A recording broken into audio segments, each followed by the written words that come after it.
கொடுக்க வேண்டிய வயசுல, கொடுக்க வேண்டிய நேரத்துல ஆண்டவர் நம்மை ஆசீர்வதித்து மற்றவர்களுக்கு முன்பாக நிறுத்துவேன். இது ஆண்டவருடைய ஒரு பெருத்த ஆசீர்வாதம். இது எல்லாருக்கும் கிடைத்ததா என்று சொல்ல முடியாது. ஆனா நான் நம்புறேன், இந்த ஆசீர்வாதம் கிடைக்கிறவர்கள் மிகப்பெரிய பாக்கியவான்கள்.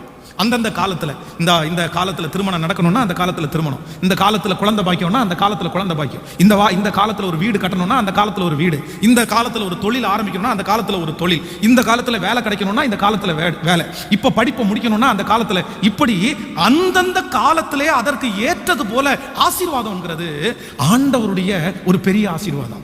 ஆனா இதுல ஒன்று சிலர் என்ன நினைப்பாங்க அப்படின்னா, எனக்கு அப்படி நடக்கலையே பாஸ்டர். ஆபிரகாமை குறித்து ஆண்டவர் சொல்றாரு, உனக்கு ஒரு குழந்தையை நான் தருவேன்னு சொல்றாரு. ஆண்டவர் குழந்தை தருவேன்னு சொல்லும் போது ஆபிரகாமுக்கு மிகப்பெரிய சந்தோஷம். ஏன் அப்படின்னா, அந்த குழந்தையை பெற்றெடுக்கக்கூடிய சரீரத்தில் பலன் இருக்கிறது, சாராளுடைய சரீரத்தில் பலன் இருக்கிறது. ஓகே ஆண்டவரே, நான் ஏற்றுக்கொள்றேன், நீங்க தருவீங்களா அப்படின்றாங்க. ஆனா அந்த வாக்குத்தத்தங்கள் கிட்டத்தட்ட 25 ஆண்டுகள் அவருக்கு நடக்கவே இல்லை.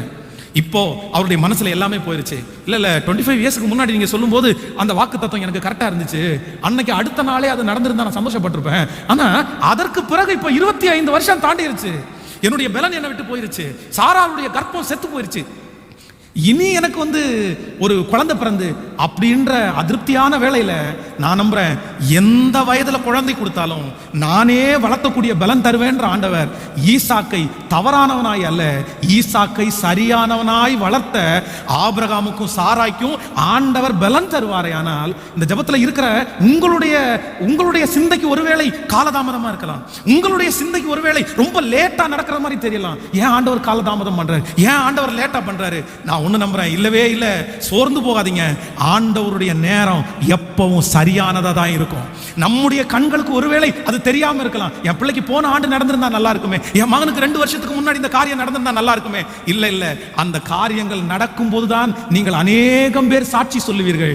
ஐயோ இல்ல பாஸ்டர், கர்த்தர் கரெக்டான நேரத்துக்கு அதை செஞ்சு முடிச்சாரு. இது முன்னாடி நடந்திருந்தாலும் நல்லா இருக்காது, பின்னாடி நடந்திருந்தாலும் நல்லா இருக்காது. நான் நினைச்சேன் இதுக்கு முன்னாடி நடந்திருந்தா நல்லா இருக்குமேன்னு நினைச்சேன், ஆனா இப்ப ஃபீல் பண்றேன், இல்ல ஆண்டவர் ஏற்ற வேளையிலே எனக்காக அதை கர்த்தர் செய்து முடித்தார் என்று இந்த ஜெபத்தில் இருக்கிற அத்தனை பேரும் நம்ம சாட்சி சொல்லுகிற அளவிற்கு கர்த்தர் நிறுத்துவதற்கு வல்லவராய் இருக்கிறார். விசுவாசிக்கிறவர்கள் கரங்களை உயர்த்தி ஒரு ஹல்லேலூயா சொல்லுங்கள், சத்தமாய் ஒரு ஹல்லேலூயா சொல்லுவோம்.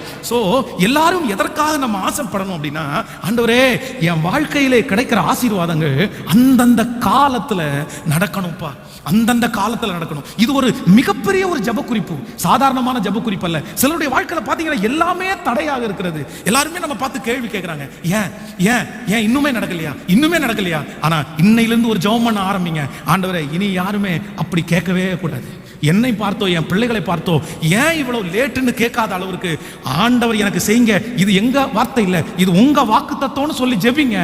நிச்சயமா ஆண்டவர் கட்டளையிடுவேன் என்று வாக்கு கொடுக்கிறார். ஒரு பெண்ணை பெற்றெடுத்த தகப்பன், ஒரு பையனை பெற்றெடுத்த தகப்பன், அதற்கு அந்த வயது தாண்டும் போது அவங்க படிச்சு முடிக்கும் போதே எதற்காக ஜெபம் பண்ணணும் அப்படின்னா, பிள்ளைகளை கூப்பிட்டு அவங்களுக்காக ஜெபம் பண்ண சொல்லணும். எப்பா உன் கல்யாணத்துக்காக நீ ஜெபம் பண்றியா, உன் மாப்பிள்ளைக்காக ஜெபம் பண்றீங்க, பொண்ணுக்காக நீ ஜெபம் பண்றியா, உனக்கு ஒரு நல்ல வாழ்க்கை அமையணும்பா, உனக்கு ஒரு நல்ல எதிர்காலம் அமையணும்பா, இப்ப இருந்தே ஜெபம் பண்ண ஆரம்பிச்சிரு அப்படின்னு தன்னுடைய எதிர்கால வாழ்க்கையை குறித்த அந்தந்த காலத்துல நடக்கணுன்றதை குறித்து தாய் தகப்பன் தான் அவங்களுக்கு எக்ஸாம்பிள் பண்ணி சொல்லணும் ஒவ்வொருத்தருக்கும். சிலர் என்ன அப்படின்னா, தகப்பன்மார் தாய்களே நிறைய பேர் தங்களுக்காக சொல்லுகிறார்கள். அவனை இவ்வளவு கஷ்டப்பட்டு படிக்க வச்சேன்ல பாஸ்டர், இத்தனை லட்சம் செலவு பண்ணி படிக்க வச்சேன்ல பாஸ்டர், ஒரு 4 வருஷம் அவன் வீட்டுல இருந்து சம்பாரிச்சு கொடுத்ததுக்கு அப்புறம் கல்யாணம் பண்ணி கொடுக்கலாம்.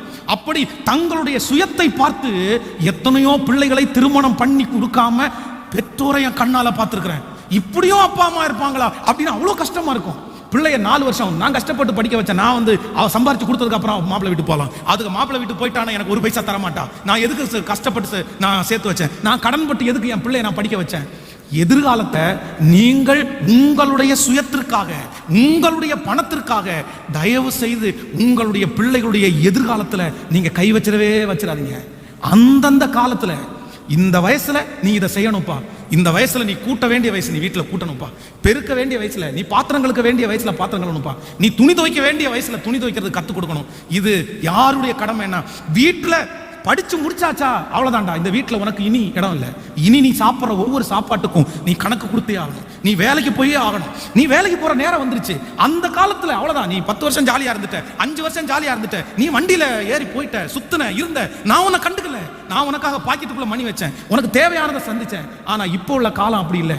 அப்படி ஒருவேளை உங்களுடைய பிள்ளைகளை நீங்க மோட்டிவேட் பண்ணல அப்படின்னா, திடீர்னு உங்களுடைய காலம் முடிஞ்சிச்சுன்னு வைங்களேன், உங்க நாட்கள் முடிஞ்சிருச்சுன்னு வைங்களேன், மனுஷனுடைய வாழ்நாள் எத்தனை நாள் தெரியாது. அதற்கு பிறகு நம்முடைய பிள்ளைகள் ரொம்ப கஷ்டப்படுவாங்க. நீங்க அதை கத்து கொடுக்கல அப்படின்னா உங்க பிள்ளைங்க வெட்கப்பட்டு நின்றுவாங்க. அன்னைக்கு அவங்களுக்கு எதுவுமே தெரியாது.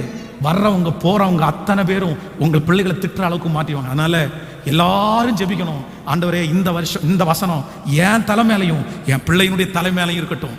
அந்தந்த காலத்துல நோ டிலே, எனக்கு லேட்டே இல்லை, எனக்கு லேட்டே இல்லை. கர்த்தர் எல்லாத்தையும் கரெக்டாக கொடுத்துட்டாரு பாஸ்டர், கரெக்டாக கொடுத்துட்டாரு பாஸ்டர். உங்க தலை மேலே கையை வச்சு இந்த ஆசீர்வாதத்துக்காக ஜெபம் பண்ணும். நான் நம்புறேன் இந்த பிரசங்கம் பண்ணிட்டு இருக்கும் போதே ஒரு மகிமை நிறைய பேரை தொடுது. நிறைய காலதாமதம். கானா ஒரு கல்யாண வீட்டுக்குள்ள ஆண்டவர் என்ட்ராகும் போது நிறைய பேர் நினைச்சிருப்பாங்க, நீர் இயேசு தானே, நீர் அற்புதம் செய்தவர் தானே, நீ ஒரு அரை மணி நேரத்துக்கு முன்பாக கிச்சனுக்குள்ள போய் இந்த திராட்சை ரசத்தை ரெடி பண்ணி வச்சிருந்தா இப்போ இந்த சலசலப்பு இருந்திருக்காதுல்ல. எத்தனையோ பேர் அப்படிப்பட்ட வார்த்தையை கேட்டிருந்தாலும் நான் நம்புறேன் அந்த அரை மணி நேரம் என்னுடைய ஆண்டவர் காலதாமதம் பண்ணதுக்கு ஒரு அர்த்தம் இருந்தது. அந்த அரை மணி நேரத்தினுடைய லேட்டு தான் அங்க இருக்கிற அத்தனை பேரும் கர்த்தருடைய மகிமையை பார்த்தார்கள். நான் தீர்க்க தரிசனமாய் சொல்லுகிறேன், இந்த சத்தத்தை கேட்கிற ஆண்டவருடைய பிள்ளையே, உன் வாழ்க்கையில இருக்கிற அந்த 5 வருஷத்தினுடைய லேட்டு, 3 வருஷத்தினுடைய லேட்டு, அந்த 10 ஆண்டுகளுடைய காலதாமதம் தீமையாய் முடிய போவது இல்லை. கர்த்தர் அநேகருக்கு முன்பாக உன்னை மகிமையாய் நிறுத்துவதற்காகத்தான் அப்படிப்பட்ட காரியத்தை செய்திருக்கிறார். தலை மேல கையை வச்சு ஜெபம் பண்ணுங்க. ராஜா, இந்த வாக்குத்தத்த வசனம் என் வாழ்க்கையிலே ஆம் என்றும் ஆமென் என்றும் இதை நான் சுதந்திரிக்கிறேன் ஆண்டவரே, இதை நான் எடுத்துக்கொள்றேன் ஆண்டவரே, இது எனக்கு சன்னதிக்குரியது, இது எனக்குரியது, என் பிள்ளைகளுக்குரியது, என் குடும்பத்துக்குரியது, என் கணவனாருக்குரியது, என் மனைவிக்குரியது. இந்த வசனத்துக்கு எனக்கு உரிமை உண்டு. இந்த வசனத்தை நான் உரிமை கொண்டாடுகிறேன். இனி காலதாமதம் இல்லை, இனி லேட் இல்லை, இனி எதுவும் காலதாமதம் இல்லை. நீங்க அதை எங்களுக்காக செய்ய போகிறதற்காக ஸ்தோத்திரம். ஹல்லேலூயா. கைகளை உயர்த்தி ஒரு ஹல்லேலூயா சொல்லுங்க. ஸோ அப்போ இதை ஒரு ஜெப குறிப்பாகவே வச்சுக்கோங்க. உங்க பிள்ளைங்களுடைய தலை மேல கையை வச்சு ஜெபம் பண்ணும்போது சொல்லுங்க, ஆண்டவரே இவன் வாழ்க்கையில எதுவுமே இவனுக்கு என்ன ஆகாது அப்படின்னா, காலதாமதமா இருக்கிற அத்தனை பிள்ளைகளும் உடனே வேகமாய் செயல்பட ஆரம்பிங்க. நீங்க வேதத்துல 2 பேருடைய வாழ்க்கையை பார்த்தீங்கன்னா, இந்த தாமதம் பண்றதுனால இல்லைன்னா தள்ளி போடுறதுனால அவங்க வாழ்க்கையில வந்து பெரிய ஒரு இழப்பை அவங்க கண்டு கொண்டார்கள். நீங்கள் யாத்ராம் புஸ்தகத்தில் வாசிக்கும் போது 10ஆம் அதிகாரம் 4வது வசனத்தை வாசிப்பீர்கள். ஆனால் அங்கே வந்து பார்வோனை குறித்து சொல்லப்படுகிறது. இந்த பார்வோனுக்கு முன்பாக மோசேயும் ஆரோனும் வந்து நிற்கிறார்கள். வந்து நிக்கிறவங்க சொல்றாங்க, இது வரைக்கும் எங்களை அடிமைப்படுத்திட்டீங்க, இது வரைக்கும் எங்களுக்கு கஷ்டப்படுத்திட்டீங்க, ஆனா இப்போ எங்களை ஆண்டவர் சந்திக்கிற நேரம் வந்துருச்சு, நாங்க எல்லாம் போறோம், நீங்க அப்படி எங்களுக்கு செய்யல அப்படின்னா வாதைகள் உங்களுக்கு வரும், உங்க தேசம் அழிந்து போகும் அப்படின்னு அவங்க வந்து சொல்லிட்டே இருக்கிறாங்க. ஆனா இந்த பார்வோன் வந்து அதை கேட்கவே இல்லை. நான் கேட்க மாட்டேன், விடுறது மாதிரி விடுவாரு. திரும்ப பாத்தீங்க அப்படின்னா அந்த வாதைகள் எல்லாம் நிறுத்தப்பட்ட உடனே அவர் திரும்பவும் அப்படியே மாறிடுவாரு. இந்த காலதாமதம் இவர் தன்னுடைய வாழ்க்கையிலே அந்த ஜனங்கள் கேட்ட அந்த காரியத்தை தள்ளி போட்டதுனால தன்னுடைய தேசத்திலே இருக்கிற குடிகள், தன்னுடைய தேசத்திலே இருக்கிற பெரிய பெரிய தலைவர்கள் எல்லாரையுமே இழக்க வேண்டிய ஒரு சூழ்நிலையிலே தள்ளப்பட்டார். நான் இன்னைக்கு கொடுக்க போகிற செய்தியினுடைய தலைப்பு, தள்ளி போடாதீங்க. சில காரியத்தை பொறுமையாய் செய்கிறது தவறல்ல, கொஞ்சம் யோசிச்சு செய்யறது தவறல்ல. ஆனா சில காரியத்தை ஆண்டவருடைய பிள்ளைகள் தள்ளி போட்டீங்க அப்படின்னா அதனுடைய நஷ்டம் ரொம்ப பெருசா இருக்கும். யோசேப்புக்கு ஆண்டவர் கொடுத்த வாக்குத்தத்தம் 7 வருஷம் பஞ்சகாலம் வரும், 7 வருஷம் உனக்கு ஆசீர்வாதத்தின் காலம் வரும். இந்த 7 வருஷம் நான் கொடுக்கிற ஆசீர்வாதத்தின் காலத்தை நீ பத்திரப்படுத்திக்கோ பிரதர். 7 வருஷம் உங்க ஜோப்ல பணம் நிறைய இருக்கும் பிரதர். 7 வருஷத்துல உங்களுக்கு வந்து அந்த பிசினஸ் ரொம்ப அப்படி கொடி கட்டி பறக்கும் பிரதர். 7 வருஷத்துல நீங்க நினைக்கிறதெல்லாம் வாங்குவீங்க. 7 வருஷம் உங்களுக்கு செழிப்பாகவே இருக்கும். எங்க போனாலும் உங்களுக்கு பணம் வரும். இங்க போனா 1000 ரூபாய், அங்க போனா 1000 ரூபாய், உங்களுக்கு ஆண்டவர் வழிகளை திறந்துட்டே இருப்பாரு. ஆனா அந்த 7 வருஷத்தை தள்ளி போட்டீங்க அப்படின்னா, அந்த 7 வருஷத்தை பயன்படுத்தாம போயிட்டீங்க அப்படின்னா, ஒருவேளை அடுத்து வருகிற 7 ஆண்டுகள் கர்த்தர் உங்களுக்கு பஞ்ச காலத்தை கூட அனுமதிக்கலாம். சோ பாக்கெட்ல பணம் இருக்கிறதுக்காக, ஆண்டவர் ஆசை கொடுத்திருக்கிறதுக்காக, இன்னைக்கு வந்துருச்சு நாளைக்கும் வரும், இன்னைக்கு கிடைச்சிருச்சு நாளைக்கும் கிடைக்கும் அப்படின்னு ஒரு தேவனுடைய பிள்ளை கர்த்தர் நடத்துவார் என்கிற விசுவாசம் வேற, கர்த்தர் நடத்துவார் என்கிற நம்பிக்கை வேற. ஆனா ஜோப்பு நிறைய கர்த்தர் பணம் கொடுத்திருக்கும் போது நாளைக்கும் கர்த்தர் கொடுப்பாருன்னு சொல்லி இதை அனாவசியமா, இதை அத்தியாவசியம் இல்லாத செலவுகளுக்காக செலவு பண்ணிட்டு ஆசீர்வாதத்தை தள்ளி போடுற நிறைய பேர் தங்களுடைய வாழ்க்கையிலே பெரிய இழப்புகளை சந்தித்திருக்கிறார்கள். So we careful. எதில் நான் ஆண்டவர் எனக்கு ஆசீர்வாதத்தை கொடுக்கும்போது, வெற்றியை கொடுக்கும்போது, நான் ஒரு காலத்தில் என்ன பண்ணிடக்கூடாது சொல்லுங்க, நான் தள்ளி போட்டவே கூடாது. இப்போ நீங்கள் இது வந்து யூத்துக்கான செய்தி, வாலிபர்களுக்கான செய்தி தான். தள்ளி போடாத. நீ அதான் வீட்டுக்குள்ளே படுத்து கிடந்தா நிறைய பேருக்கு சோம்பேறித்தனம். நாளைக்கு பார்த்துக்கலாம், நாளானைக்கு பார்த்துக்கலாம். நான் சொல்கிறேன், யாருடைய வாயிலிருந்தும் இருதயத்திலிருந்தும் நாளைக்கு பார்த்துக்கலான்ற அந்த எண்ணம் வரவே கூடாது. நான் சொல்றது உங்களுக்கு புரியுதா? செய்ய வேண்டிய காரியத்தை பல் விளக்கவே, இன்னைக்கு இப்போ காலையில் பல் விளக்கணும்னா காலையில் பல் விளக்கணும். இல்லை 1 மணி நேரம் தாண்டி பல் விளக்கலாம் அப்படின்னு கேட்டால் அப்புறம் சாயந்தரம் வரைக்கும் விளக்காம தான் தெரியும். புரியுதுல்ல? சீரியஸாக சொல்கிறேன். நிறைய பேர் அப்படி தான். ஐயோ மத்தியானம் சாப்பிடும் போது தான் நிறைய ஞாபகம் வரும், பல்லே விளக்கலப்பா இன்னைக்கு, ஏன்ப்பா பல் விளக்கல அப்படின்னு கேட்டால் காலையில் ஸ்கிப் பண்ணிட்டோம்ப்பா அப்படி, இன்னும் என்ன சாப்பிட்டு விளக்கலாம் அப்படின்னா அப்புறம் நைட்டு போய் விளக்கிட்டு இருப்பாங்க நிறைய பேர். அப்போது நீங்கள் தள்ளி போடுறது எல்லாமே வந்து உங்களுக்கு ஆரம்பத்தில் சேர்ந்து, அதான் இந்த குப்பை மாதிரி வீட்டில் இருக்கிற இந்த குப்பையெல்லாம் சேர்த்துட்டீங்கன்னு வைங்களேன், அன்னன்னைக்கு பாத்திரம் கழுவிட்டீங்கன்னா உங்கள் வாஷ் பேஷன் இடிஞ்சு கீழே விழாது. அது அந்த நாபெல்லாம் உடையாமல் இருக்கும். சிலர் குவிப்பாங்க பாருங்களேன் அப்படியே மலை மாதிரி. அதனால தான் நிறைய பாத்திரம் கழுவும் போது உள்ள சரியா இல்லை, பார்த்தீங்கன்னா அழுக்கெல்லாம் அங்கங்கே ஒட்டிட்டு இருக்கும். ஏன்னு கேட்டால் நிறைய பாத்திரம் குவிஞ்சிருச்சு. அதுக்கப்புறம் ஒரு சோம்பேறித்தனம், வீடு கூட்டுறதா இருக்கலாம், எதெல்லாம் தள்ளி போடுறாங்களோ எல்லாமே ஆபத்து அதிகம். அதனால என் வாயிலிருந்து ஒரு வார்த்தை வராது, இனி நான் தள்ளி போட மாட்டேன் எதையுமே. அந்தந்த நேரத்தில் அதை செய்யக்கூடிய ஒரு கிருபை எனக்கு தரும். இது மட்டுமல்ல, நீங்கள் வந்து இன்னொரு வசனத்தை கண்டிப்பாக அதை வாசிக்கணும், எடுத்துக்கொள்ளலாம். 2 நாளாகமம் எடுத்துக்கொள்ளுங்கள். 2 நாளாகமம் 10வது அதிகாரத்தில் 5வது வசனத்தை வாசிக்கலாமா? 2 நாளாகமம் 10வது அதிகாரம் 5வது வசனத்தை வாசிக்கும் போது, அதற்கு அவன், நீங்கள் 3 நாளைக்கு பிற்பாடு திரும்ப என்னிடத்திற்கு வாருங்கள் என்றான். அப்படியே ஜனங்கள் போயிருந்தார்கள். நீங்கள் 1வது வசனத்திலிருந்து வாசிக்கலாம். ரெகொபெயாமை ராஜாவாக்கும்படி இஸ்ரவேல் எல்லாரும் சீகேமுக்கு வந்தபடினால் அவனும் சீகேமுக்கு போனான். ராஜாவாகிய சாலமோனை எகிப்தில் இருந்த நோபாத்தின் குமாரனாகிய யெரொபெயாம் அதை கேட்டபோது அவன் எகிப்திலிருந்து திரும்பி வந்தான். ஆள் அனுப்பி அவனை அழைப்பித்த பின்பு யெரொபெயாமும் இஸ்ரவேல் அனைவருமாய் வந்து ரெகொபெயாமை நோக்கி, உம்முடைய தகப்பன் பாரமான நுகத்தை எங்கள் மேல் வைத்தார். இப்போதும் நீர் உம்முடைய தகப்பன் சுமத்தின கடினமான வேலையையும் அவர் எங்கள் மேல் வைத்த பாரமான நுகத்தையும் லெகுவாக்கும், அப்பொழுது உம்மை சேவிப்போம் என்றார். நல்லா கவனிங்க, இது வந்து இந்த சாலமோனுடைய மகனாகிய ரெகொபெயாமுக்கு இது வந்து தள்ளி போடுகிற நேரம் அல்ல, இவன் ரொம்ப சுதாகரிக்க வேண்டிய ஒரு நேரம். ஏன் அப்படின்னா, தன்னுடைய தகப்பனாகிய சாலோமோன் ராஜ்யபாரம் பண்ணிட்டு இருக்கிறான். அவனுடைய ராஜ்யபாரம் முடிச்சுட்டு அவன் இறந்து போனதுக்கு பிறகு அவனுடைய மகனாகிய இந்த ரெகொபெயாம் வந்து சிங்காசனத்துல உட்கார்ந்துட்டான். சிங்காசனத்துல இவன் உட்கார முன்னாடியே அவங்க அப்பாவுக்கு ஒரு எதிரி இருக்கிறான், ரெகொபெயாம். இந்த ரெகொபெயாம் அவங்க அப்பா கொன்றுவாருன்னு சொல்லி எகிப்திற்கு ஓடி போயிட்டான். அப்பா செத்த செய்தியை கேட்டுட்டு அவன் அங்கிருந்து வந்த உடனே ஊர்ல இருக்கிற அந்த கோத்திரத்துல இருக்கிற ஒரு சிலர் எல்லாம் சேர்ந்து, எப்பா நீ வந்துட்டியா, ராஜா விட்டு ஓடி போன, நீ வந்துட்டியா, பரவாயில்ல நீ வா. சாலமோன் உயிரோடு இருக்கும்போது நம்மளை கடினமா வேலை வாங்கினா, நமக்கு நிறைய வரி எல்லாம் போட்டாங்க, அதனால நம்மளால கண்டிப்பா அதை கட்ட முடியாது, நம்ம எல்லாருமே சேர்ந்து போய் ராஜாவிடத்துல கேட்போம். கவனிங்க, இந்த சிச்சுவேஷனை நீங்க புரிஞ்சுக்குங்க. தன்னுடைய அப்பாவுக்கே அவன் எதிரி. இப்போ அந்த எதிரியானவனை ஊர்ல இருக்கிற எல்லாருமே அங்கீகரிச்சுட்டாங்க. அவனை தலைவனா அங்கீகரிச்சு அவனுடைய கேராப்ல அவனுடைய தலைவனாய் நிறுத்தி இவனிடத்துல வந்து கொஸ்டின் கேட்கறதுக்காக வர்றாங்க.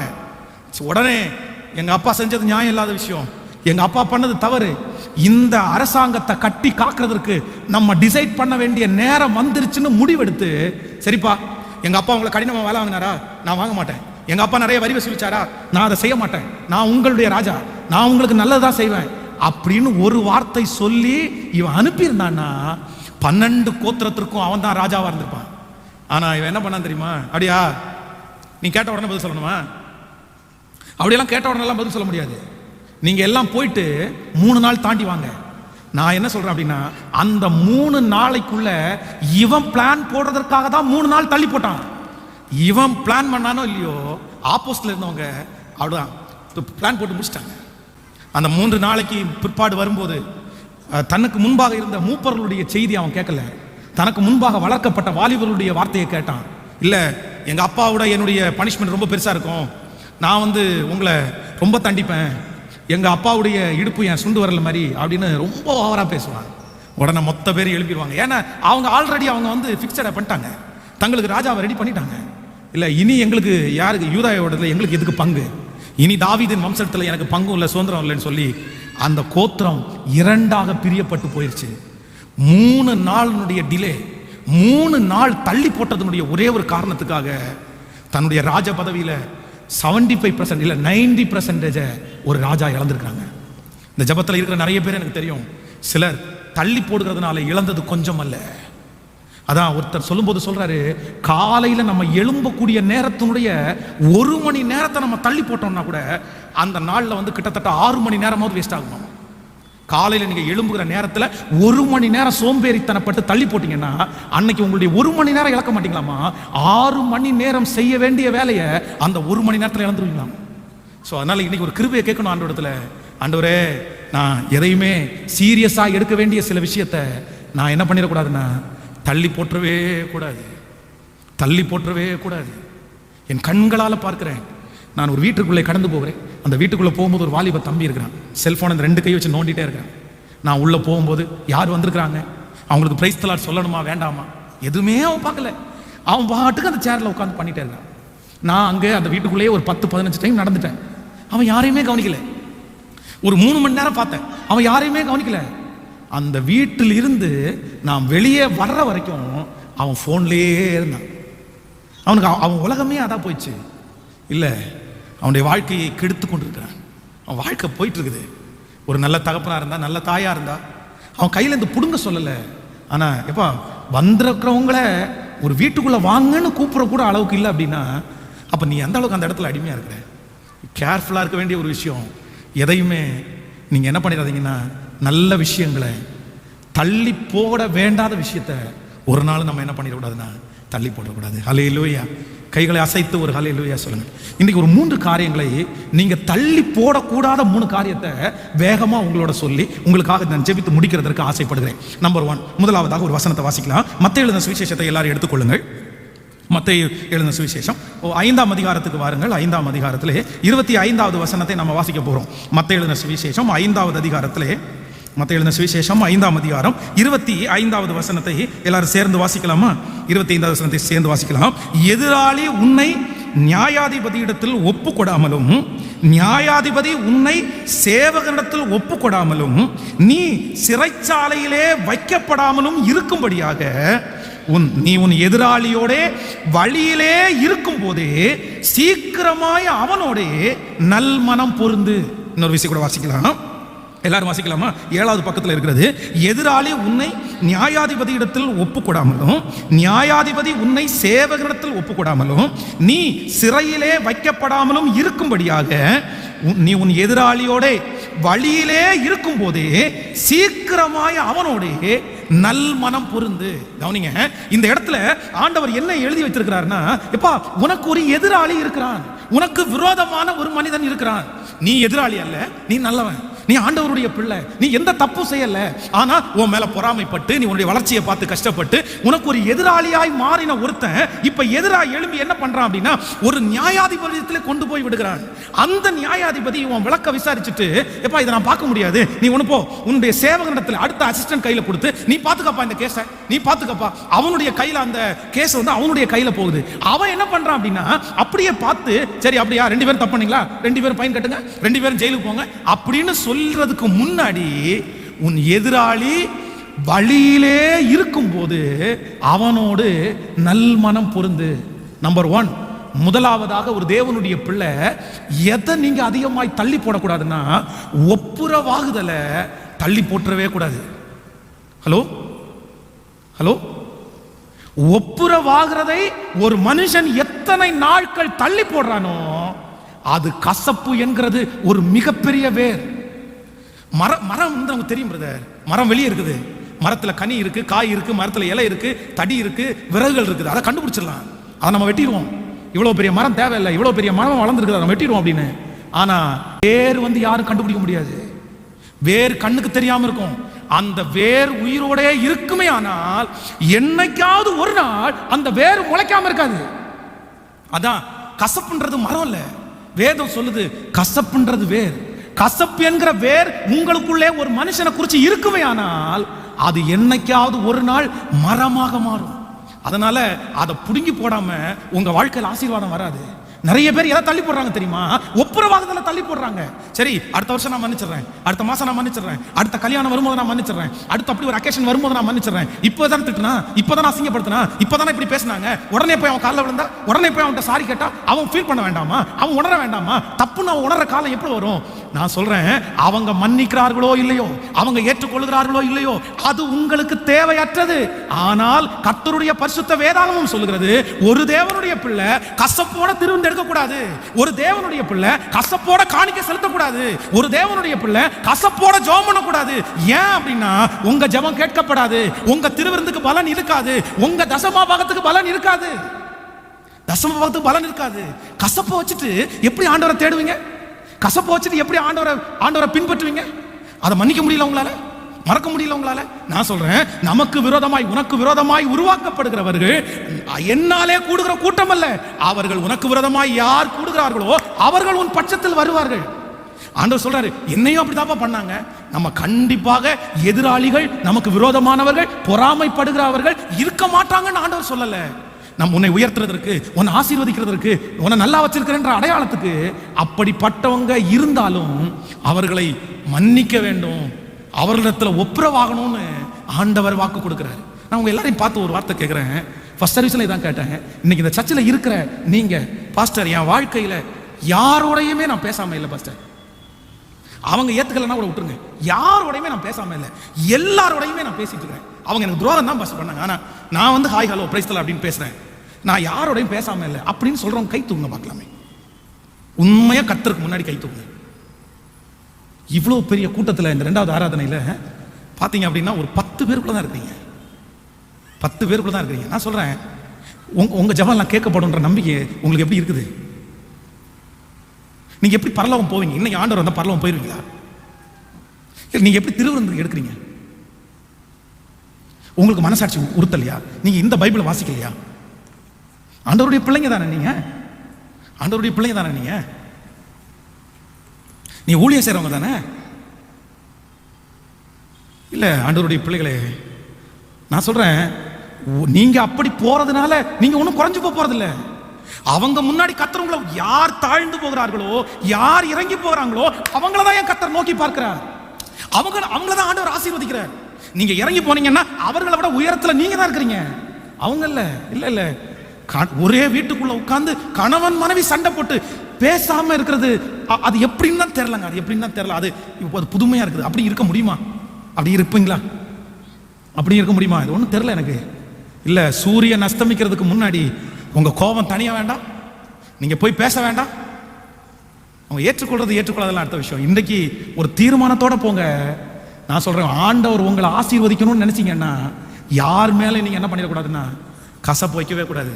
இந்த பலிபீடத்திலிருந்து ஆண்டவருடைய பிள்ளை நான் சொல்றேன், இந்த வயசுல என்னை வெறுத்தவங்க பல பேர், என்னை குறித்து ரொம்ப குறைவாய் பேசினவங்க நிறைய பேர், என் காதுல வந்து பேசினவங்க நிறைய பேர். ஆனா இப்போ வரைக்கும் பலிபீடத்திலிருந்து சொல்றேன், யார் மேல எனக்கு ஒரு துளி கசப்பு கூட இல்லைங்க. யார்கிட்டையும் பேசாம இல்லைங்க, நான் யார்கிட்டையும் பேசாம இல்லை. யார் மேலையும் ஒரு அரை மணி நேரம் 1 மணி நேரத்துக்கு மேல அந்த கசப்புன்ற ஒன்றை வச்சிருந்ததே இல்லைங்க, வச்சிருந்ததே இல்லை. நான் நம்புறேன், நான் இன்னைக்கு ஆண்டவருக்கு முன்னாடி போய் நிற்கும் போது நான் சொல்லுவேன், யார் மேலே எனக்கு கசப்பு இல்லைப்பா, எல்லாவற்றுக்கும் உங்களுக்கு நான் நன்றி செலுத்துகிறேன். ஆனா நம்ம திருச்சபையில் இல்லை, இந்த சத்தத்தை கேட்கிற ஒவ்வொருத்தரும் அப்படிப்பட்ட ஒரு சூழ்நிலைக்குள்ள நீங்க வரணும்னு நான் சொல்றேன். ஆண்டவர் நீங்க எத்தனை தப்பு பண்ணீங்க, போய் கர்த்தருடைய சமூகத்தில் போய் நிற்கும் போது கர்த்தர் உங்களை மன்னிச்சாரா இல்லையா? ஆண்டவர் உங்களை ஏற்றுக்கொண்டாரா இல்லையா? இல்லப்பா, நீ இன்னொருத்தட்ட, ஆண்டவர் என்ன சொல்றாரு, இன்னொருத்தட்ட நீ கசப்பு வச்சிருக்கிற, நீ அவ்வளவு பண்ணிட்டு நீ என்கிட்ட வந்து எப்படி கேட்கிறன்னு கர்த்தர் சொன்னாரா? கர்த்தர் ஒரு ஆசீர்வாதத்திலையும் உங்களுக்கு குறை வைக்கவே இல்லையே. ஈசாக்கை குறித்து வேதம் சொல்கிறது, அவனை வெறுத்து அவனை பகைத்தவர்கள் வந்து நிக்கிறாங்க. இந்த மாதிரி எதுக்குப்பா வந்தீங்க? என் பணத்தை நஷ்டப்படுத்திட்டீங்க, என் உழைப்பை நஷ்டப்படுத்திட்டீங்க, இப்போ எங்கிட்ட வந்து எதுக்காக வந்தீங்க? இல்ல ஆண்டவர் உங்க கூட இருக்கிறத நாங்க பார்த்துட்டோம். இல்ல, நான் இப்ப மன்னிக்க முடியாதுப்பா, நீங்க என்ன அவ்வளவு காயப்படுத்திட்டீங்க, நீங்க என்ன அவ்வளவு நஷ்டப்படுத்திட்டீங்க, அவ்வளவு நஷ்டப்படுத்திட்டு வந்து ஒரே நாள்ல வந்து சாரின்னு சொன்ன உடனே நான் மன்னிச்சிடுவேனா? இவ்வளவு என்ன கஷ்டப்படுத்திட்டு அவ்வளவுதான் ஒரே நேரத்துல வந்து பொருளை கொடுத்த உடனே நான் வந்து மயங்கிடுவேன் நினைச்சியா? இல்லப்பா, நீ சொன்ன வார்த்தை, நீ நடந்துகிட்ட விதத்தை மன்னிக்கிறதுக்கு எனக்கு டைம் எடுக்கும், எனக்கு நேரமாகும். ஐயோ, என்னால் அப்படியெல்லாம் பண்ண முடியாது. ஆனா ஈசாக்கை குறித்து வேதம் சொல்லுகிறது, அடுத்த நிமிஷத்துல என்ன சொல்றான் அப்படின்னா, சரி வந்துட்டீங்கல்ல, சரி ஓகே, உங்களுக்கெல்லாம் நான் விருந்து பண்றேன், எல்லாருக்கும் விருந்து பண்ணி அனுப்புனேன். அடுத்த நிமிஷத்திலேயே அவனுக்காக கர்த்தர் ஒரு துறவை துறந்து தண்ணீரை கொடுக்க முடியுமானா நான் நம்புறேன். நீங்க பேசின உடனே கர்த்தர் உங்களுக்காக ஒரு ஆசீர்வாதத்தை கட்டளையிட மாட்டாரு. ஆண்டவர் உங்க தலையை அவங்களுக்கு முன்னாடி உயர்த்த மாட்டாரு. வாழ்க்கை ஒரே ஒரு வாழ்க்கை வாழுங்க. எதையுமே நான் மன்னிக்கிறேன், அது நான் ஒப்புரவாகிற தள்ளி போடாத ஒரு வாழ்க்கையை கர்த்தரிடத்துல கேளுங்க. இந்த செய்தியை சாதாரணமா எடுக்காதீங்க, ஒரு காதல கேட்டுட்டு விட்டுறாதீங்க. நம்முடைய ஆண்டவரை பொறுத்த அளவுல எப்பவுமே துருத்தி நல்லா இல்லைன்னா ஆசீர்வாதத்தை ஊற்ற மாட்டாரு. உங்க துருத்தி கெட்டதா இருக்கும்போது ஆசீர்வாதத்தை தர முடியாது. உங்க வாழ்க்கை குவாலிட்டியா மாறாம ஆண்டவர் ஆசீர்வாதத்தை தர முடியாது. நீங்க எத்தனை தான் ஜெபம் பண்ணாலும் கர்த்தர் ஆசீர்வாதத்தை ஊத்தணும்னா உங்க துருத்தி அழகா இருக்கணும், கிளியரா இருக்கணும், உங்க வாழ்க்கை செவ்வையா இருக்கணும். அப்படி இருக்கும்போது உங்க ஆசீர்வாதம் பொங்கி பொங்கி பொங்கி பொங்கி பொங்கி வழிந்து கொண்டே இருக்கும். எத்தனை பேர் ஆமோதிக்கிறீங்க? கையை மேல உயர்த்தி சொல்லுங்க, ஆண்டவரே நான் தள்ளி போட மாட்டேன் ஆண்டவரே. அவங்க என்ன அவமானப்படுத்தினது உண்மைதான், அவங்க என்ன வருத்தப்படுத்தினது உண்மைதான். ஆனா அவங்களா வந்திருக்கும் போது நான் ஒருவேளை பழைய மாதிரி என்னால பேச முடியாம இருக்கலாம், அவ்வளவுதான். நான் இனி அவங்களோட ரொம்ப ஐக்கியமா போக முடியாம இருக்கலாம். ஆனா அவங்க மேல எனக்கு எந்த கசப்பும் இல்லை ஆண்டவரே.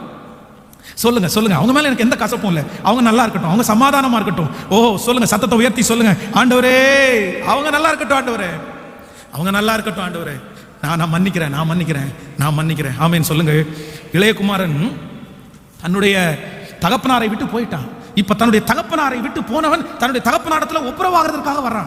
அப்போ அவனுடைய அப்பா என்ன சொல்றாரு அப்படின்னா, இந்த பையன் மரிச்சு போனா, திரும்ப உயிரோட எழுந்தான், அவனுக்காக கொளுத்த கன்றை அடிங்கள், அவனுக்கு வஸ்திரத்தை மாற்றுங்க, அவனுக்கு பாதரட்சியை போடுங்க, அவனுக்கு மோதிரத்தை போடுங்க அப்படின்றாரு. மூத்தவன் வயல்ல இருந்து வர்றான். அப்பதான் உழைச்சிட்டு போயிட்டு வந்தான். அவங்க அப்பாவை பார்த்து கேட்கிறேன், என்ன பண்ணிட்டு இருக்கீங்க? அவனை குற்றப்படுத்துறான். வேசிகள் இடத்துல ஆஸ்தியை அழித்து போட்டவன் மகன் வந்த உடனே அவனுக்காக ஒரு கொளுத்த கன்றை அடிக்கிறீரு, நான் இத்தனை நாள் உங்க கூட இருந்தேன்ல, நீ ஏன் அப்பா எனக்கு செய்யல அப்படின்னு கேள்வி கேட்கிறான். உடனே அவங்க அப்பா சொல்றாரு, டேய் வாங்கிட்ட உள்ள ஒன்னையும் எடுத்து நான் அவனுக்கு கொடுக்கல, என்னுடையது எல்லாம் உன்னுடையதாகுது அப்படின்னா அவங்க அப்பா சொல்ற அர்த்தம் என்ன அப்படின்னா, அவனு நீங்க ரெண்டு பேரும் என் பிள்ளைங்க தான், ரெண்டு பேருக்கும் சரிசமமா பிரிச்சேன், அவனுக்கு கொடுக்க வேண்டிய சொத்தை அவன் கையில கொடுத்துட்டேன். ஆனா அவன் போய் துன்மார்க்கமா அழிச்சு அந்த சொத்தை நாசம் பண்ணிட்டான். நீ பத்திரமா வச்சிருக்கிற, ஆனா உன்னிடத்துல என்னுடைய சம்பாத்தியத்துல இருந்து உனக்கு கொடுத்ததுல இருந்து ஒரு ஸ்கொயர் ஃபீட் எடுத்து கூட அவன் தம்பிக்கு நான் கொடுக்கல. அவனும் எனக்கு பெத்த பிள்ளை, நீயும் பெத்த பிள்ளை, அவன் எல்லாத்தையும் இழந்துட்டு வந்திருக்கான், அவனை நான் மன்னிக்க வேண்டாமா? உனக்கு நிறைய இருக்குப்பா, அவனுக்கு ஒன்றும் இல்லை, அவன்கிட்ட ஒப்புரவாய் தான் ஆகணும், அவனை மன்னிச்சு தான் ஆகணும். ஆனா மூத்த பையனுக்கு அதுல ஈடுபாடே இல்லை. அவன் போனான்ல, அவன் விட்டுட்டு போனான்ல, அவன் எப்படி நல்லா இருக்கலாம்? அவன் நல்லா இருக்கக்கூடாது, அவனை ஏற்றுக்க முடியாது, அவன் பணத்தை செலவு பண்ணவன் தானே. ஆனா வேதம் சொல்லுது, அந்த சந்தோஷமான வீட்டுக்குள்ள மூத்த மகன் அவ்வளவு நாள் அப்பா கூட இருந்து கூட அவனால் அந்த வீட்டுக்குள்ள போக முடியல. கசப்போட இங்க இருக்கிற ஒருத்தரும் பரலோகத்துக்கு போக முடியாதுன்ற நினைப்பு உங்களுக்குள்ள இருக்கட்டும். நீ ஆண்டவரோட 45 வருஷம் 30 வருஷம் நடந்தேன்னு சொல்லலாம், பாஸ்டுக்கு நான் ரைட் ஹேண்டா இருந்தேன்னு சொல்லலாம், நான் செய்யாததான் சர்ச்சில் வேலை, நான் பண்ணாத ஊழியமா, நான் கொடுக்காத காணிக்கையான்னு நீங்க சொல்லலாம். ஆனா உங்களை கையெடுத்து சொல்றேன், கர்த்தருடைய சந்தோஷமான வீட்டுக்குள்ள கசப்போட நீங்க உள்ள போக முடியாது, வெளியே தான் நிற்கணும்.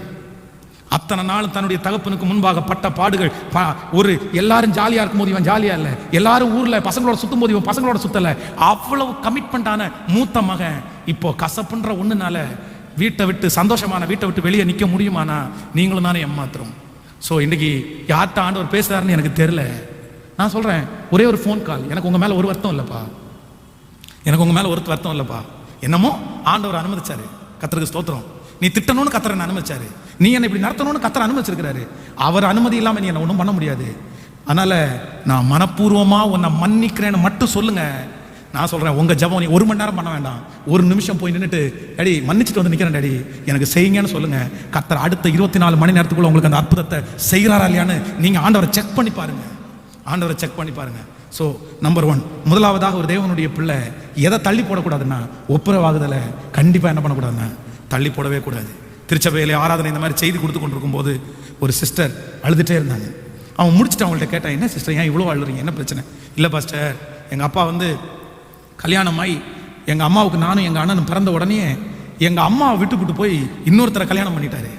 அதனால எங்கள் அம்மாவும் நானும் எங்கள் அண்ணனும் ரொம்ப கஷ்டப்பட்டோம். எங்களுடைய எதிர்காலம் எப்படியோ இருக்கும்னு நினைச்சோம். ஆனால் நாங்களே எங்களுக்கு வாழ்க்கையை தெரிந்து கொள்ள வேண்டியதாக இருந்துச்சு. என் குடும்பமும் நல்லா இல்லை, எங்கள் அண்ணனும் நல்ல குடும்பத்தில் போய் சேர முடியல. நாங்கள் எங்கள் குடும்பமே ரொம்ப கஷ்டப்பட்டோம். எங்கள் அப்பா மேலே இந்த கசப்பு எனக்கு இருந்துகிட்டே இருந்துச்சு. சாகிற வரைக்கும் அவரை பார்க்கக்கூடாதுன்னு நினச்சேன். ஆனால் ஒரு வாரத்துக்கு முன்னாடி நீங்கள் செய்தி கொடுத்தீங்க, இந்த மாதிரி ஒப்புரவாகணும் அப்படின்னு சொன்னீங்க. எனக்கு 2-3 நாளாக கால் வந்துட்டே இருக்கு, உங்கள் அப்பா வந்து உன்னை பார்க்கணும்னு சொல்கிறாரு. பட் வந்து என்னால் போக விடல. நான் வந்து போகக்கூடாதுன்னு முடிவெடுத்து அப்படியே இருந்துட்டேன். ஆனால் திடீர்னு பார்த்தீங்கன்னா போன வாரத்தில் அப்பா இறந்துட்டாரு. இறந்து முடிச்சுட்டு அவங்க போய் பார்க்கும்போது அவங்க சொல்கிறாங்க, கடைசியாக உங்கள் அப்பா உங்கள்கிட்ட தான் பேசணும்னு நினச்சாரு, உன்னை தான் பார்க்கணும்னு நினச்சாரு. இப்போது அதான் அவங்க இறந்துட்டாங்க. இனி அவங்கள்ட்ட ஒரு வார்த்தை பேசணும்னு நினைக்கும் போது பேச முடியல. நான் சொல்கிறேன், இன்னொருத்தர் செய்த தீமையை மட்டும் கண்ணுக்கு முன்னாடி வச்சு அவங்க கெட்டவங்கன்னு நினைக்கிறத விட அவங்க எத்தனையோ நன்மை செஞ்சுருக்காங்கல்ல. அவங்க செஞ்ச தீமை கொஞ்சம், அவங்க செஞ்ச நன்மை ரொம்ப தானே. உங்கள் அப்பா உங்களுக்கு செஞ்ச நன்மை நிறைய இருக்குல்ல. இன்னைக்கு உங்கள் அப்பா உங்களுக்கு கெட்டவர் ஆயிட்டாரு, இன்னைக்கு உங்கள் அம்மா உங்களுக்கு கெட்டவர் ஆயிட்டாங்க, இன்னைக்கு உங்கள் மாமியார் உங்களுக்கு கெட்டவங்க, மருமக உங்களுக்கு கெட்டவங்க இல்லை. உங்கள் மாமியார் இல்லாமல் உங்கள் பையன் இல்லைல்ல, உங்கள் கணவனார் இல்லைல்ல, உங்கள் மாமனார் இல்லாமல் உங்கள் கணவனார் உங்களுக்கு வந்துட்டாரா? இல்லை உங்கள் மனைவியினுடைய அம்மா அப்பா இல்லாமல் உங்கள் மனைவி வந்துட்டாங்களா? இல்லை. ஸோ தீமையை மட்டும் நினைச்சிங்க அப்படின்னா ஒப்புரவாகவே முடியாது. தீமையை அவங்க சொன்ன வார்த்தையை மட்டும் நினைச்சிங்க அப்படின்னா ஒப்புரவாகவே முடியாது. அவங்க உங்களை காயப்படுத்தினதை மட்டும் நினைச்சிங்கன்னா அவங்களோட ஒப்புரவாகவே முடியாது. நான் சொல்றேன், அதை எல்லாத்தையுமே மறந்துட்டு அவங்க செஞ்சதை மட்டும் முன்னாடி கொண்டு வந்து, ஏன் யாருமே தவறிழைக்கவில்லையா? நம்ம தவறிழைக்கவில்லையா? நம்ம வார்த்தையில தவறலையா? நம்ம ஒருத்தரை குறித்து ஒருத்தருக்கு கோல் பேசலையா? நீங்க ஒருத்தருக்கு சண்டை மூட்டி கொடுக்கலையா? நீங்க ஒரு மனுஷனுடைய இருதயத்தை காயப்படுத்தலையா? நீங்க காயப்படுத்தின மனிதர்கள் எத்தனையோ பேர் இருக்காங்களே, நீங்க கோல் மூட்டின மனிதர்கள் எத்தனையோ பேர் இருக்காங்களே, நீங்க திட்டின மனிதர்கள் எத்தனையோ பேர் இருக்காங்களே, அவங்கெல்லாம் இப்ப எங்க போறது? அதனால இன்றைக்கு ஒரு தீர்மானத்தோட போறேன், ஆண்டவரே நான் வந்து ஒப்புரவாகிறதுல என்ன பண்ண மாட்டேன்னா தள்ளி போடவே மாட்டேன். கையை மேல உயர்த்தி சொல்லுங்க, ஆண்டவரே அந்த கிருபை எனக்கு வேணும்னு சொல்லுங்க. அந்த கிருபை எனக்கு வேணும் ஆண்டவரே, எனக்கு அந்த கிருபை வேணும் ஆண்டவரே, எனக்கு தாங்க ஆண்டவரே, எனக்கு தாங்க ஆண்டவரே, எனக்கு தாங்கப்பா, எனக்கு தாங்க ஆண்டவரே, எனக்கு தாங்க ஆண்டவரே. ஹல்லேலூயா.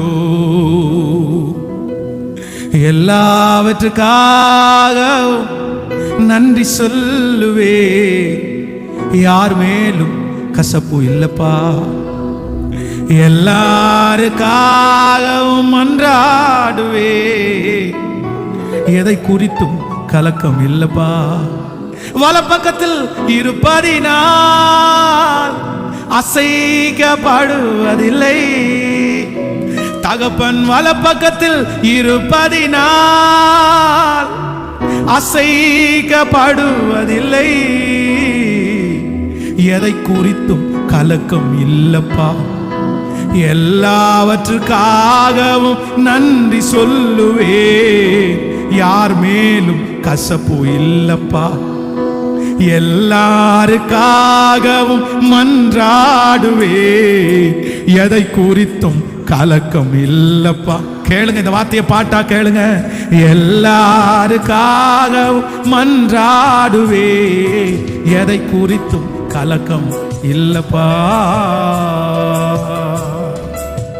ஹல்லேலூயா. ஆமென், ஆமென். ஏசா தன்னுடைய சகோதரனாகிய யாக்கோபை சந்திக்கிறதுக்காக வந்து கொண்டிருக்கிறான். தன்னுடைய சகோதரன் தன்னுடைய தகப்பனாருடைய ஆசீர்வாதத்தை ஏமாத்தி வாங்கிட்டான், தன்னுடைய ஆசீர்வாதத்தை ஏமாத்தி வாங்கிட்டான். அதனால தன்னுடைய தகப்பனாருக்கு ஒரு நல்ல பேரை சம்பாரிச்சு கொடுக்க முடியல. தன் தாயாருக்கு இஷ்டப்படி ஒரு கல்யாணம் கூட அவனால் பண்ண முடியல. அதான் ஒரு அப்செட்டு. தன்னுடைய சேஷ்ட புத்திர பாகத்தை வித்துருவான் பாருங்களேன். அந்த மன தாக்கம் அவனுடைய வாழ்க்கையை அப்படியே ஸ்பாயில் ஆக்கிருச்சு. என்னை கெடுத்ததே என் தம்பி தான்ப்பா, என்னை இந்த நிலைமைக்கு கொண்டு வந்து ஆளாக்குறதே என் தம்பி தான். எங்க அப்பாவுக்கு பிரியமா வாழ முடியல, எங்க அம்மாவுக்கும் பிரியமா வாழ முடியல, நல்ல ஒரு கல்யாணத்தை பண்ண முடியல, எல்லாமே இவன் தான். ஆனா அப்படிப்பட்ட ஒரு சொந்த கூட பிறந்த ரத்த சம்பந்தமான உறவை கூட இந்த ஏசா தூரத்துல கண்ட உடனே ஓடி போய் கட்டி பிடிச்சி முத்தம் கொடுத்து அழுது, பரவாயில்லப்பா, இதெல்லாம் எனக்கு எதுக்குப்பா, ஏற்கனவே கடவுள் இதெல்லாம் எனக்கு தந்திருக்கிறாரு, எனக்கு ஒன்றும் வேணாம், நீ என் கூட வரியா, நான் வேணா கொஞ்சம் பேரை உனக்கு பாதுகாப்புக்காக விட்டுட்டு போட்டுமா, நீ ரொம்ப நாள் தாண்டி ஊருக்கு வந்திருக்கல, ஏதாவது உனக்கு பயமா இருக்க போகுது, வேணா ஒரு 10 பேரை நான் விட்டுட்டு போட்டுமா, இல்லை எனக்கு நிறைய இருக்கு, இல்லப்பா வேணா விட்டுட்டு போறேன். அதனால தான் ஆண்டவர் இஸ்ரவேல் ஜனங்களிடத்துல ஸ்ட்ரிக்டா சொல்லிடுவாரு, நீ எங்க வேணாலும் காலடி எடுத்து வச்சு எவ்வளவு சொத்தை வேணாலும் எடுத்துக்கோ, ஆனா ஏசாவனுடைய நிலத்துல இருந்து ஒரு அடி நிலம் கூட நான் உனக்கு என்ன செய்ய மாட்டேன், தரவே மாட்டேன். ஏன்னா அவனை மாதிரி ஒப்புரவாகிறதுக்கு வேற யாரும் தன்னுடைய சொந்த இவன் தான் ஸ்பிரிச்சுவல். ஏசா அந்த அளவுக்கு ஸ்பிரிச்சுவல் கூட இல்லை. அதனால தான் ஆண்டவர் அவன் பட்சத்தில் இருந்தார். அதனால இன்றைக்கு கர்த்தர் உங்க பட்சத்தில் இருப்பார் பிரதர். சிஸ்டர் உங்கள் பட்சத்தில் இருப்பார், அம்மா உங்கள் பட்சத்தில் ஆண்டவர் இருப்பார். எப்போ தெரியுமா? யார் மேலே எனக்கு என்ன இல்லை அப்படின்னு. அல்லேலூயா. அடுத்த வாரம் திருச்சபைக்குள்ளே வரும்போது, அடுத்த திருவிருந்துக்குள்ளே நீங்கள் எடுக்கும்போது நீங்கள் எல்லாத்தையும் பேசியிருக்கணும். எல்லாத்தையுமே பேசியிருக்கணும். நான் பரவாயில்ல, அவங்க செஞ்சதை அவங்க பார்த்துக்கிட்டு விடுங்க, அது கர்த்தருக்கும் அவங்களுக்கும் முடியாது. நம்ம அப்படி கிடையாது. நம்பர் 2, ரெண்டாவதாக வேகமாக நம்ம பார்க்கலாம். எதை தள்ளி போடக்கூடாது அப்படின்னா, எல்லாரும் எடுத்துக்கொள்ளலாம். நம்ம வந்து யாக்கோபு எடுத்துக்கொள்ளலாமா? நிருபம் 1ஆம் அதிகாரத்திலே 15வது வசனத்தை வாசிக்க போகிறோம். 312வது பக்கத்தில் இருக்கிறது. புதிய ஏற்பாட்டில் 312 312வது பக்கத்தில் இருக்கிறது. யாக்கோபு 1ஆம் அதிகாரத்திலே 15வது வசனத்தை நம்ம சேர்ந்து வாசிக்கலாம். பின்பு இச்சையானது கற்பம் தரித்து பாவத்தை பிறப்பிக்கும், பாவம் பூரணமாகும் போது மரணத்தை பிறப்பிக்கும். இன்னொரு விஷயம் கூட வாசிக்கலாம். பின்பு இச்சையானது கற்பம் தரித்து பாவத்தை பிறப்பிக்கும், பாவம் பூரணமாகும் போது மரணத்தை பிறப்பிக்கும். அப்படின்னா ஆண்டவர் இந்த இடத்துல என்ன எழுதி வைத்திருக்கிறார்னா, எப்பா ஆவிக்குரிய மரணம் என்கிறது உங்களுடைய வாழ்க்கையிலே நீங்கள் தேவனுடைய ராஜ்யத்திற்கு போகாத அந்த மரணம் என்கிறது உன்னுடைய பாவத்தினாலே வருகிறது அல்ல. பாவம் செஞ்ச உடனே அடுத்ததான் மரணம் அப்படி இல்லை. முதல்ல என்ன ஆரம்பிக்குது அப்படின்னா, இச்சையானது கற்பம் தரித்து, அதுக்கு ஒரு ஸ்டார்டிங் பாயிண்ட் ஒன்று இருக்குது. அது சாதாரணமானது, அதை ஜெயிக்க முடியும், அதை தாண்ட முடியும், அதை நீ மாற்ற முடியும். ஆனால் அந்த காரியத்தை நீ விட்டுட்டேன்னா, இச்சை அப்படின்ற ஒண்ணு, உன்னுடைய கண்களில் பார்க்கிற ஒண்ணு கர்ப்பம் தரிக்கிறதற்காக நீ விட்டு விட்டால் அது என்னவா மாறும்னா பாவமா மாறும். நீ அதுலயும் மனம் திரும்பல அப்படின்னா அந்த பாவம் உனக்கு என்ன கொடுக்கும் அப்படின்னா மரணத்தை கொடுக்கும். சோ இங்க என்ன இந்த வசனம் சொல்ல வருது அப்படின்னா, உன்னுடைய கண்களுக்கு இச்சையாய் தோன்றும் போதே அதை விட்டுட்டு நீ அதை தள்ளி போடாம வெளியே வந்துருன்னு ஆண்டவர் சொல்றாரு. நம்பர் 2, இரண்டாவதாக ஒரு தேவனுடைய பிள்ளை எதை தள்ளி போடக்கூடாது அப்படின்னா, நீங்க அடிமைத்தனத்திலிருந்து வெளியே வருவதற்கு தள்ளி போடாதீங்க. சிலர் சில காரியத்தை வந்து ஆரம்பத்தில் அடிமையாகும் போது என்ன நினைக்கிறாங்க அப்படின்னா, நான் ஒரு பெரிய அடிமையெல்லாம் கிடையாது, நான் வெளியே வந்துடுவேன், என்னால் வெளியே வர முடியும், நான் சிம்பிளா தான், என்ன வருஷத்துக்கு ஒரு டைம் பண்றேனா, மாசத்துக்கு ஒரு டைம் பண்றேனா, வாரத்துக்கு ஒரு டைம் பண்றேனா, ஒரு நாளைக்கு ஒரு டைம் தானே பண்றேன் அப்படின்னு சொல்லுகிற நிறைய பேர் தங்களுடைய வாழ்க்கையிலே சிறிதாய் ஆரம்பிக்கப்பட்ட அந்த இச்சை கர்ப்பம் தரித்து அவர்களுக்கு பாவமா மாறி அவங்கள மரணத்திற்கு கொண்டு போய் விட்டுருது. அதனால இந்த ஜெபத்தில் இருக்கிற எல்லாருமே ஒரு முடிவு எடுக்கணும். நீங்கள் ஏதோ ஒரு சின்ன தடுமாற்றம் உங்களுக்குள்ள வருதா, ஒரு காரியத்தை நீங்க ஆரம்பிச்சிட்டீங்களா, உடனே அந்த நிமிஷமே இல்லை நான் இது போற வழி எனக்கு சரியில்லை, இதுக்கு மேல நான் அதை தொடரக்கூடாது, இதுக்கு மேல நான் அதை தொடர்ந்தா ஒரு மிகப்பெரிய ஆபத்திற்குள்ளாக மாட்டி விடுவேன் என்கிற எண்ணம் உங்களுக்குள்ளே இல்லாவிட்டால் நீங்கள் அதிலிருந்து வெளியே வர முடியாது. அதான் நீங்க நிறைய பேர் நினைக்கிறீங்க குடிகாரங்க எல்லாம் சந்தோஷத்தோட குடிக்கிறாங்கன்னு நினைக்கிறீங்க, ஐயோ ரொம்ப ஜாலியா குடிக்கிறாங்கன்னு நினைக்கிறீங்க. ஆனா ஒருவேளை குடிக்க போகும்போது ஜாலியா போலாம். உலகத்திலே இருக்கிறதுல 90% குடிகாரர்கள் குடிச்சு புத்தி தெளிஞ்ச உடனே அவங்க மனசு ஒரு பாடுபடும் பாருங்களேன். அந்த தப்பை பண்ணிட்டு வந்ததுக்கு அப்புறம் ஒரு பாடுபடும் பாருங்களேன். ஐயோ நான் ஏன் இதை செஞ்சேன், என்னை யார் இதுல இருந்து விடுதலை ஆக்குவார், நான் குடிச்சதுனால என் மனைவிக்கு என் பிள்ளைகளுக்கு நான் இவ்வளவு அசிங்கப்பட்டு நிக்கிறேனே. தனக்கு வாழ்க்கையில் அசிங்கம்னு அவங்களுக்கு தெரியும், தன்னாலதான் தன்னுடைய குடும்பம் இப்படி ஆகுதுன்னு தெரியும். சகலமும் அவங்களுக்கு தெரிஞ்சிருந்தாலும் அவங்களால என்ன பண்ண முடியாது அப்படின்னா, ஆசை இருக்கு ஆனா அந்த பழக்கத்திலிருந்து வெளியே வர முடியல. காரணம் என்ன அப்படின்னா, எக்ஸ்ட்ரீமா அதற்கு அடிமை ஆயிட்டாங்க, அளவுக்கு அதிகமாய் அடிமை ஆகிவிட்டார்கள். இந்த ஜபத்தில் இருக்கிற யாருக்கு ஆண்டவர் பேசுறான்னு தெரியல, ஜாக்கிரதை. வாலிப தம்பி ஜாக்கிரதை, வாலிப தங்கச்சி ஜாக்கிரதை. ஃபர்ஸ்ட் SMS வரும்போதே கட் பண்ணிரு, ஃபர்ஸ்ட் பிக்சர் வரும்போதே கட் பண்ணிரு. அதான் சில முடிவெடுப்பாங்க, நாடகத்தை பார்க்கும்போது கர்த்தர் பேசுவார், நாடகம் பார்க்காதமா அப்படின்னு பேசும்போது, ஆண்டவரே இந்த நாடகம் இந்த எபிசோட் முடிகிற வரைக்கும் நான் பார்த்துறேன், இந்த எபிசோடு முடிகிற வரைக்கும் பார்த்துறேன்னா அப்பதான் நாடகம் பக்கமே தலை வச்சு நான் தலை பிச்சை படுக்க மாட்டேன். அவ்வளோதான், இது முடிகிற வரைக்கும் நான் பார்த்துறேன், இது முடிகிற வரைக்கும் பார்க்குறேன், கொஞ்சம் வெயிட் பண்ணுங்க ஆண்டவரே, ஒரு 2 மாதம் இருக்குது, இந்த 2 மாதம் இப்படி தான் இந்த ஃபோனை என் கையில் வச்சுட்டு தான் இருக்கணும், அதனால 2 மாதம் எக்ஸ்கியூஸ் பண்ணுங்க. அவ்வளோ 1ஆம் தேதி வருது ஆண்டவரே, அந்த 1ஆம் தேதி பாருங்க நான் என்ன பண்ண போறேன் பாருங்க ஆண்டவரே, பெரிய தீர்மானமா நான் எடுக்க போறேன் ஆண்டவரே. அதுக்கப்புறம் ஆண்டவரே அவ்வளோதான், அடுத்த வருஷம் வருது, எனக்கு பிறந்த நாள் வருது ஆண்டவரே, பிறந்த நாள்ல மம்மி எனக்கு பைபிள் வாங்கி கொடுங்க, மம்மி டேடி எனக்கு பைபிள் வாங்கி கொடுத்துருங்க, அவ்வளோதான் பிறந்த நாள் ஸ்டார்ட் ஆனதுல இருந்து கண்டிப்பா நான் வாட்சிப்பேன். இப்படி எத்தனை பேர் தெரியுமா ஆண்டவரை ஏமாத்திட்டு இருக்காங்க? ஒருத்தர் 2 பேரா? ஆண்டவர் ரொம்ப இல்லை, நீங்க ஆண்டவரை ஏமாத்தல, அந்த பாவம் உங்களுக்குள்ள இருக்க இருக்க இருக்க இருக்க அடிமைத்தனமாய் மாறி கடைசியில் அதுல இருந்து என்ன பண்ண முடியாதுன்னா உங்களால வெளியே வரவே முடியாது, உங்களால வெளியே வர முடியாது. ஸோ நான் தள்ளி போட மாட்டேன். எதை அப்படின்னா, ஆண்டவருடைய சமூகத்தில் நான் இன்னைக்கு ஒப்புரவாக போகிறேன்.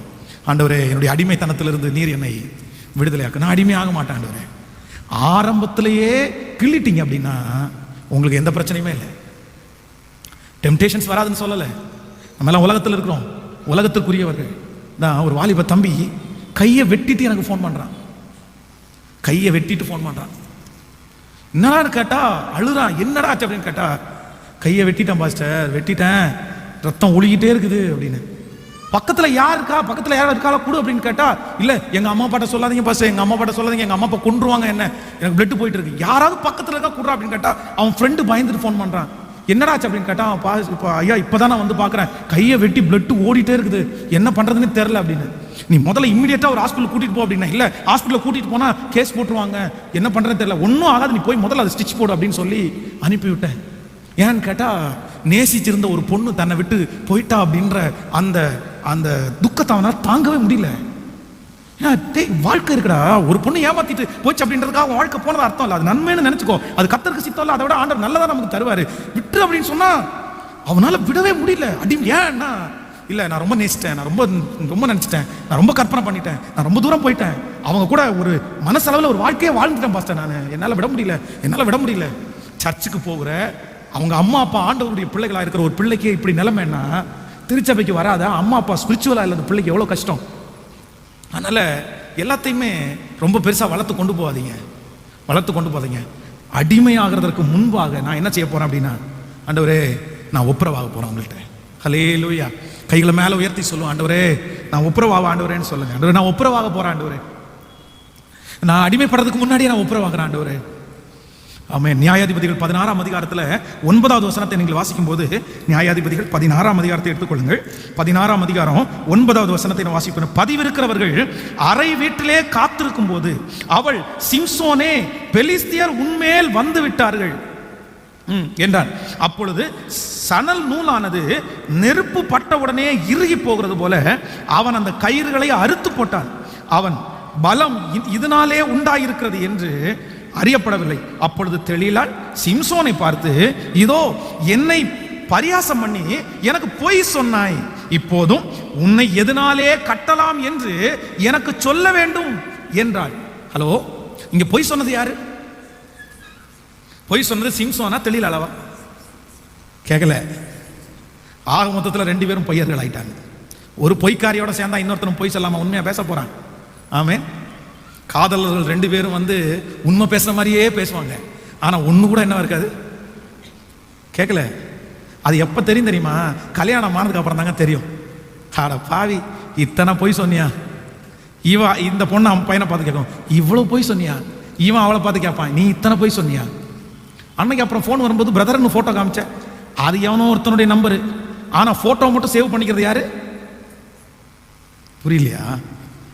நீங்க ரொம்ப லேட் பிக்கப் அப்படின்னா, காதலன் வந்து முன்னாடி நின்றுக்கிறான். அப்ப காதலிக்கு ஒரு ஃபோன் வருது. ஃபோன்ல பார்த்தா போட்டோ யாருடைய போட்டோ வருதுன்னா, கூட பிறந்த தம்பியினுடைய போட்டோ வருது. ஆனா நம்பர்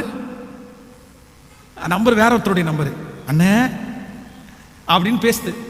பேசி முடிச்சு கல்யாணம் பண்ணி முடிச்சு 1 மாசம் தாண்டதுக்கு அப்புறம் தான் தெரியுது. அதுக்கப்புறம் கால் வருது அந்த போட்டோ இருந்து.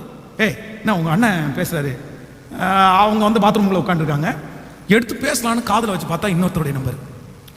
அவர் மச்சான்னு பேசுறாரு, அங்க இருக்கிறவன் நான் மச்சா இல்லப்பா. அது ஒரு பெரிய பிரச்சனையா வெடிச்சு பெரிய ப்ராப்ளம் ஆகி, அப்பா இந்த பிள்ளைங்க பண்ற காமெடியா சாமி, எப்படித்தான் இப்படியெல்லாம் வாழ்றவங்களோ தெரியல. அப்போ எல்லாருமே அந்த லவ் பண்ணும்போது 100% உண்மை, அவ்வளவுதான். எங்க ஆளு தப்பு, என்கிட்ட ஒண்ணுமே மறைக்க மாட்டார், எங்க மனைவி என்கிட்ட ஒண்ணுமே மறைக்க மாட்டார். இதே மாதிரி தான் இவங்க 2 பேரும் ஒருத்தருக்கு ஒருத்தர் மாறி மாறி போய் சொல்லிக்கிறாங்க.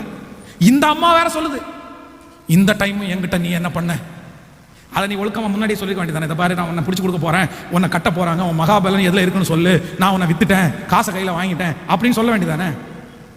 ஆனா அந்த ஒரு புத்தி பேதலிச்சவங்களை பாருங்க, யோசிப்புக்கு. அதான் இதெல்லாம் வந்துச்சுன்னா போயிடும் போல, மைண்டும் இருக்காது, அதான் கண்ணும் பீஸ் ஆயிரும், காதும் பீஸ் ஆயிரும். பக்கத்தில் பார்த்து சொல்லுங்க, அடிமைத்தனத்தில் விடுறவங்களுக்கு கண்ணும் ஃபியூஸ் ஆயிரும், காதும் ஃபியூஸ் ஆயிரும். கேட்காது, காதும் கேட்காது, கண்ணும்.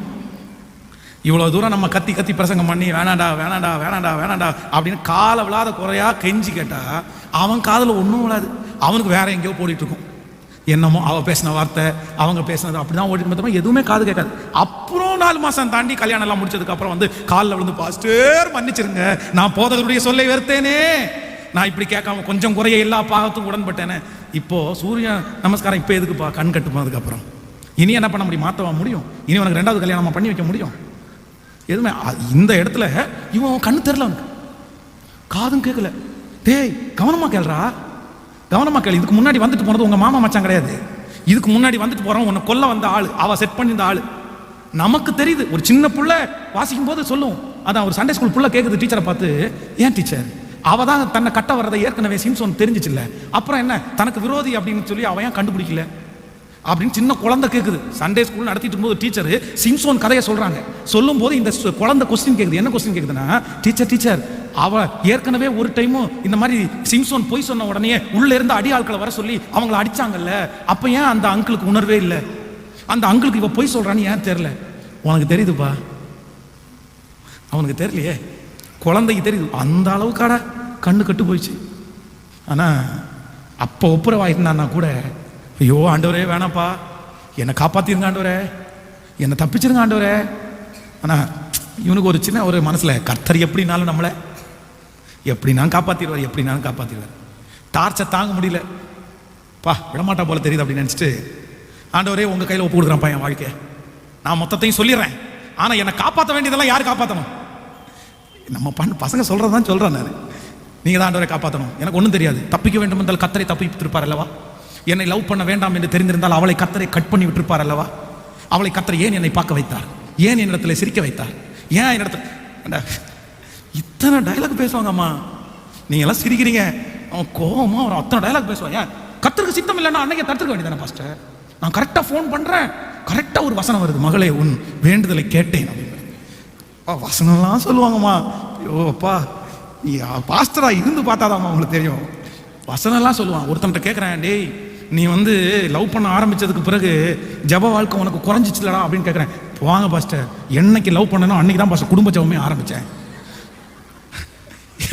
என்னடா அப்படி குடும்ப ஜபம் ஆரம்பிச்சேன் அப்படின்னு கேட்டா, அவளும் இவனும் சேர்த்து இப்போவே குடும்ப ஜபம் ஆரம்பிச்சிட்டாங்களாம். நைட்டு 8 மணிக்கு கரெக்டாக நாங்கள் 2 பேரும் ஃபோனில் ஜோம் பண்ணுறோன்றான். பாஸ்டர் நான் ஸ்பிரிச்சுவலில் பயங்கரமாயிட்டேன், நான் எல்லாம் ரொம்ப இதுவாக இருந்தேன், அவள் எனக்கு பைபிள் டீச்சரே அவள் தான் அப்படின்ட்டான். சார் நல்ல டீச்சர் தானா, வேற என்ன சொல்றது, நல்ல டீச்சர், காமெடி பண்றாங்க அப்படி. அதனால இந்த சிம்சோனுக்கு வந்து இவ்வளவு ஆண்டவர் எச்சரிப்பு கொடுத்ததுக்கு பிறகு கூட, சார் நம்ம ஒரு அடிமைத்தனத்தில் இருக்கிறோம், நம்ம போயிட்டு இருக்கிற பாதை சரியில்லை, கர்த்தர் எச்சரிக்கிறாரு, இந்த லேடியின் மூலமா எச்சரிக்கிறாரு, இவங்க நமக்கு வாழ வைக்க வந்தவங்க இல்லை, நம்ம அழிக்க வந்தவங்க இவங்க அப்படின்ற உணர்வு வராம அவனுடைய வாழ்க்கை அப்படியே கொடுத்ததுனால, வேதம் சொல்றது ஒப்புரவாகாதனால கண்கள் பிடுங்கப்பட்டு எல்லாருக்கும் முன்பாகவும் வேடிக்கையான பொருளாய் மாற்றப்பட்டு தன்னுடைய அபிஷேகத்தை எல்லாம் இழந்து என்னைக்கோ என்னென்னமோ செஞ்சுட்டு மறிக்க வேண்டியவன் டக்குன்னு சீக்கிரமா போயிட்டான். தம்பி உனக்கு சிரிக்கிறதுக்காக மட்டும் நான் சொல்லலை, உன் வாழ்க்கையை பேசுறேன். ஏன் உன் கண் இன்னும் திறக்கல? ஏன் உன் கண் இன்னும் திறக்கல? ஏன் இது இவ்வளோ சொல்லி கூட உனக்கு புரியல? ஆண்டவர் உங்கள்கிட்ட எப்படி பேசுறாரு? நீ தப்பு பண்ற அடுத்த நிமிஷத்துல ஆண்டவர் உங்கள்கிட்ட பேசுறாருல, வேணான்னு பேசுறாருல. ஆனா எல்லாத்தையும் ஸ்கிப் பண்ணிட்டு இன்னும் நீ ஒப்புரவாகிறதுக்கு தாமதம் பண்ணேன்னா ஆண்டவர் உன்னை எப்படி தூக்கி எடுக்க முடியும்? அதனால தாமதம் பண்ணாதீங்க. எதுக்குன்னா ஒப்புரவாகிறதற்கு, தேவனோட ஒப்புரவாகிறதற்கு, அடிமைத்தனத்திலிருந்து வெளியே வர்றதற்கு தாமதமே பண்ணக்கூடாது. இன்றைக்கே ரட்சணையா, இன்றைக்கே. அதனால நஷ்டம் வந்தா கூட பரவாயில்ல, ஏதோ ஒண்ணுக்கு அடிமை ஆயிட்டீங்களா ஆரம்பத்திலே தூக்கி போட்டுருங்க. எத்தனையோ பேர் சவால் விட்டுருக்காங்க, என்னால முடியும் என்னால முடியும். நான்லாம் அவ்வளோ செயின் ஸ்மோக்கர் கிடையாது, நான்லாம் அவ்வளோ பெரிய ட்ரிங்கர்லாம் கிடையாது, நான்லாம் நினைச்சேன்னா தூக்கி போட்டுருவேன், அடுத்த நிமிஷத்துல தூக்கி போட்டுருவேன். அப்படி சொன்ன ஆயிரக்கணக்கான பேர் இன்னைக்கு வெளியே வர முடியாம தவிக்கிறத என் காதால கேட்டிருக்கிறேன். ஆண்டவருடைய பிள்ளையே, காதால கேட்டிருக்கிறேன். அப்படி சொன்னவங்க அது போக போக போக ஸ்ட்ராங் அஸ்திபாரத்தை போட்டுருவோம், பின்னி பிணைஞ்சு ஒரு கட்டுக்குள்ள கொண்டு போயிடும். அது உங்களை சிக்க வச்சிருவோம். நீங்க வெளியே வர முடியாது, என்ன நினைச்சாலும் உங்களால வர முடியாது, அந்த அளவுக்கு உங்களை சிக்க வச்சிருவோம். அதுக்கு முன்னாடி நான் என்ன பண்றேன்னா, என்னுடைய அடிமைத்தனத்திலிருந்து நான் வெளியே வரேன். நான் யாருக்கும் அடிமையானவன் அல்ல. நம்பர் 3, கடைசியாக ஒரு தேவனுடைய பிள்ளை வந்து எதுல தாமதம் பண்ணக்கூடாது அப்படின்னா, ஆதியாகமம் 26ஆம் அதிகாரத்தை எடுத்துக்கொள்ளுங்கள். ஆதியாகமம் 26ஆம் அதிகாரத்தில் 20வது வசனத்தை எடுத்துக்கொள்ளுங்கள். 26ஆம் அதிகாரம் 20வது வசனம் வாசிக்கலாமா? கேராரூர் மேய்ப்பர் இந்த தண்ணீர் தங்களுடையது என்று ஈசாக்குன் மேய்ப்பரோட வாக்குவாதம் பண்ணினார்கள். அவர்கள் தன்னோட வாக்குவாதம் பண்ணினபடினால் அந்த துறவுக்கு ஏசேக்கு என்று பெயரிட்டான், வேறொரு துறவை வெட்டினான், அதை குறித்து வாக்குவாதம் பண்ணினார்கள். ஆகையால் அதற்கு சித்தினா என்று பெயரிட்டான். பின்பு அவ்விடம் விட்டு பெயர்ந்து போய் வேறொரு துறவை வெட்டினான், அதை குறித்து அவர்கள் வாக்குவாதம் பண்ணவில்லை. ஆமேன் சொல்லுங்கள். நம்பர் 3, மூன்றாவது, உங்களுடைய தோல்வியிலிருந்து எழும்புவதற்கு நீங்கள் காலதாமதம் பண்ணாதீர்கள். ஹலோ, கேக்குதா? உங்கள் தோல்வியிலிருந்து நீங்கள் எழும்புவதற்கு தாமதம் பண்ணக்கூடாது. நிறைய பேர் ஒரு காரியத்தில் தோற்று போயிட்டோம் அப்படின்னா அவ்வளவுதான், முடிஞ்சிருச்சு. இல்ல, நீங்க விழுந்த ஸ்பீட்ல எந்திரிக்கணும். அதான் இந்த பிள்ளைங்க எல்லாம் சின்ன வயசுல விளையாண்டுருப்பான் பாருங்க, ஓடி போய் கால் தடுக்கி விழுவான் பாருங்க, அவ்வளோ அடிபட்டு இருக்கும். விழுந்த ஸ்பீட்ல 2 நிமிஷம் எழுப்பி சுத்தி முத்தி தான் பார்ப்பான். புண்ணை பார்க்கறானோ இல்லையோ சுத்தி பார்ப்பான். ஏன் பார்ப்பான் அப்படின்னா, எவனாவது பார்த்துறானா? ஒருவேளை ஆப்போசிட்ல யாராவது பார்த்தாங்க அப்படின்னா லைட்டா தொடச்சிட்டு, அதான் எங்க பையன் ஒரு நாள் விழுந்தான் பாருங்க, ஓடி போய் சறுக்கி விழுந்தான், கால் நல்லா சரிச்சிச்சு. சின்னவன் திரும்பி பார்த்தான், நான் பார்த்த உடனே இவன் ஏற்கனவே சொன்ன ரொம்ப ஓடாத விழுந்துரு அப்படின்னு சொன்னேன், கேட்கலையா? கேட்காம ஓடனா விழுந்துட்டான். இப்போ நான் அடிப்பேன்னு தெரிஞ்ச உடனே அடிப்படலையே, எந்த அடியும் படலையே, சரி அடிப்படாததுக்கு ஏன் காலை நொண்டி நடக்கிற? கால் நொண்டுது, காலை நல்லா அடிபட்டு காலை நொண்டி வரான், அடிப்படலை டாடி, எனக்கு ஒரு அடியும் படலை. அப்புறம் காலை பிடிச்சி பார்த்தா அவ்வளோ ரத்தம் வந்துட்டு இருக்குது. அவன் நிறைய பேர் சுற்றி முற்றி அப்படியே பார்த்து, அப்போ அந்த சின்ன பிள்ளைகளுக்கு இருக்கிறது மாதிரி நான் என்ன சொல்கிறேன் அப்படின்னா, நீ உள்ள விழுந்துட்டீங்களா? ஈசாக்கை குறித்து வேதம் சொல்லுது, ஏசேக்கு இப்போ அவருக்கு நஷ்டமாயிருச்சு. அது ஒரு துறவை தோண்டுவது என்கிறது நீ நினைக்கிற மாதிரி அவ்வளோ சுலபமானதல்ல. தண்ணீரை, அது ஏற்கனவே தோன்றின துறவை அவ்வளவு செலவு பண்ணி தன்னுடைய ஆட்களை வச்சு வெட்டி தண்ணீரை பார்க்குற வரைக்கும், ஒரு துறவை தோண்டுகிற, ஒரு கிணறை தோண்டுகிற ஒரு மனுஷனுக்கு தண்ணீரை பார்க்குற வரைக்கும் சந்தோஷம் வராது. அதை நமக்கு வீட்டில் போர்வெல் போடுறோம் பாருங்களேன், அது வரைக்கும் ஜோம் பண்ணிட்டே இருப்போம், ஆண்டவரே. தண்ணி வந்தோன்னு ஒரு சந்தோஷம் வரும் பாருங்களேன், அப்பா தண்ணி. அதே மாதிரி தண்ணீரை பார்த்த உடனே சண்டைக்கு வந்துட்டாங்க, அவ்வளோதான், எல்லாமே முடிஞ்சிருச்சு. பணம் செலவு பண்ண, பணம் டைம் எல்லாமே வேஸ்ட்டு. ஆடு மாடுகள் எல்லாம் தண்ணி தாகத்தில் கஷ்டப்படுது. அங்கேருந்து அவ்வளோதான், விழுந்த ஸ்பாட்ல எந்திரிக்காம பாருங்க, எந்திரிச்சு அடுத்து போய் சித்தனான்ற ஒரு இடத்துல போய் துறவை தோன்றான். பரவாயில்லப்பா, நீங்க அங்கதான் மூடி போட்டீங்க, எங்கேயாவது இங்கே போத்தா திரும்பி வாக்குவாதம் பண்ண வர்றாங்க. இல்ல இங்கே நாங்கள் விட மாட்டோம் அப்படின்னு 3வது இடத்துக்கு போறான். ஆனா அங்கே அவர்கள் அவனோட வாக்குவாதம் பண்ண, அப்போ ஈசாக்கு இடத்துல இருந்த ஒரு பெரிய அபிஷேகம் என்ன அப்படின்னா, நான் தோல்வி அடைஞ்சிட்டேன் அப்படின்னு சொல்லி நொந்து போய் உட்காராம, தாமதம் பண்ணாம, சரி விழுந்தோம், எந்திரிச்சு தான் ஆகணும், நின்று தான் ஆகணும், ஓடித்தான் ஆகணும், சைன் பண்ணி தான் ஆகணும், சாதிச்சு தான் ஆகணும் அப்படின்னு 1000 டைம் தோற்று போனாலும் ஒரு தேவனுடைய பிள்ளை அதை மட்டும்தான் நினைக்கணும். நீங்க விழுந்துட்டு எழும்புறதுக்கு லேட் பண்ணிட்டீங்க அப்படின்னா உங்களால் அவ்வளோ சீக்கிரமா எந்திரிக்க முடியாது. நீங்க இந்த ஸ்ட்ரோக் வர்றாங்க பாருங்களேன், இந்த ஸ்ட்ரோக் வர்ற அத்தனை பேரையும் எத்தனையோ ஒரு 1.5 மணி நேரத்துக்குள்ள ஹாஸ்பிட்டலுக்கு கொண்டு போயிடணும். 1.5 மணி நேரத்துக்கு, 1.5 மணி நேரம் தான் நினைக்கிறேன், அதுக்குள்ள கொண்டு போயிட்டோம் அப்படின்னா அவர்களை திரும்ப ரெக்கவர் பண்ணிடலாமா. ஏன்னா அந்த சரீரத்தில் இருக்கிற அந்த செல்ஸ் எல்லாம் அப்படியே ஆக்டிவ்ல இருக்குமாமா. ஆனா அதற்கு பிறகு கொண்டு போயிட்டா அவங்கள திரும்ப இந்த ஸ்ட்ரோக் வந்தனா வாய் இப்படி கோணிரும், கை இப்படி ஆயிரும், கால் இப்படி ஆயிரும், அதெல்லாம் நிமிக்கிறதுக்கு 1.5 மணி நேரத்துக்குள்ள கொண்டு போயிட்டாங்கன்னா அவங்க ஏதாவது ஃபர்ஸ்ட் எய்ட் பண்ணி ரெக்கவர் பண்ணிடுவாங்களாம். ஆனா லேட் ஆயிடுச்சுன்னா திரும்ப இந்த மாதிரி வாய் கோணது, கை இது பண்ணதை ரெக்கவர் பண்றதுக்கு ரொம்ப ரிஸ்க் ஆகும், ரொம்ப கஷ்டமாகுமாமா, ரொம்ப லேட் ஆகுமாமா. அதை பிசியோதெரப்பி வச்சு மூலமாய் பண்ணி பெரிய எக்ஸசைஸ் கொடுத்து தான் பண்ண முடியுமா அப்படி சொல்லுவாங்க. அப்போ உலகத்திலேயே சரீரத்தில் விழுந்து போன ஒரு மனுஷனை உடனே அவன் அவனுக்கு ஃபர்ஸ்ட் எய்ட் கொடுத்து அவனை கிளியர் பண்ணா கிளியர் ஆயிரும் அப்படின்னா நான் நம்புறேன். நீங்க தாமதம் பண்ணாதீங்க, விழுந்துட்டு எழும்புறதுக்கு தாமதம் பண்ணாதீங்க. பாஸ்டர் எத்தனை டைம் தான் நான் விழுவேன், எத்தனை டைம் தான் நான் எழுவேன்? நான் சொல்றேன், நீங்க 1000 டைம் விழுந்தாலும் உங்களுக்கான 1000 வாசல்களை கர்த்தர் வச்சிருக்க தான் செய்யறாரு. நீதிமான் 7 தரம் விழுந்தாலும் திரும்பவும் சொல்லுங்க, 7ன்றது பூரணம்னு அர்த்தம். அப்படின்னா நீ எத்தனை முறை விழுந்தாலும் நீ எந்திரிச்சு, ஏன்னா நம்ம கூட இருக்கிறவன். அல்லேலூயா. விசுவாசிக்கிறீங்களா? தொழிலில் நீங்க விழுந்து போயிருக்கலாம், நீ ஆரம்பிச்ச எல்லாமே உங்களுக்கு தோற்று போயிடலாம். ஆண்டு கர்த்தர் நீ கையை பிடிச்சி பேசுறாரு, நீ எந்திரி மகனே, நீ எழும்பு, நீ எழும்பி நில்லு, நீ அடுத்த காரியத்தை பார்த்து ஓடு. நீ ஒன்றும் பெரிய நஷ்டமாகல, நீ ஒன்றும் கொண்டு வரவே இல்லை, நீ நிர்வாணியாவின் தாயின் கருவிலிருந்து புறப்பட்டாய். நான் தான் எல்லாத்தையும் கொடுத்தேன், நீ நஷ்டப்படுறதுக்கு ஒன்றும் இல்லை. நீ வீட்டை இன்னைக்கு நஷ்டப்பட்டியா, அந்த வீடு நான் தான் கொடுத்தேன். நீ ஆஃபீஸை நீ வித்துட்டியா, அந்த ஆஃபீஸ் நான் தான் கொடுத்தேன். நீ காரை நீ சேல் பண்ணி, அந்த கார் நான் தான் கொடுத்தேன். உன் பைக்கே நீ வித்துட்டியா, அந்த பைக்கை நான் தான் கொடுத்தேன். எல்லாமே நான் தான் கொடுத்தேன். உனக்கு இது வரைக்கும் உனக்கு கொடுத்த ஆண்டவருக்கு திரும்ப உங்களுக்கு எல்லாத்தையும் திரும்பி கொடுக்கறதுக்கு அவருக்கு தெரியாதா? அவருக்கு தெரியாதா? நீங்க ஒன்றும் சம்பாதிக்கல, உங்க சுயபலத்தால் எதுவும் வரல, கர்த்தர் தானே எல்லாம் கொடுத்தாரு. அவர் கொடுத்தது போயிருச்சு. நான் சொல்றேன், அவர் கொடுத்தது எடுப்பாரே ஆனால் திரும்ப 100 மடங்கு உனக்கு திரும்ப தர்றதற்கு வல்லவரா இருக்கிறார். யோபனுடைய முன்னிலைமையை காட்டிலும் அவனுடைய பின்னிலைமையை ஆசீர்வதித்த கர்த்தர் நம்மோடு இருக்கிறார். இப்ப நம்ம என்ன தீர்மானம் இருக்கணும்னா, விழுந்த வேகத்துல என்ன பண்ணிடணும்னா எந்திரிச்சிடணும். ஆமென் சொல்லுங்க. கையை உயர்த்தி ஒரு ஹல்லேலூயா சொல்லுங்க. எதுலையா இருக்கலாம் நஷ்டப்பட்டீங்களா, அப்படியே உடனே எந்திரிங்க. அப்படியே பார்க்கலாம். கர்த்தர் உங்களுக்கு புது பலனை தருவார். ஹல்லேலூயா.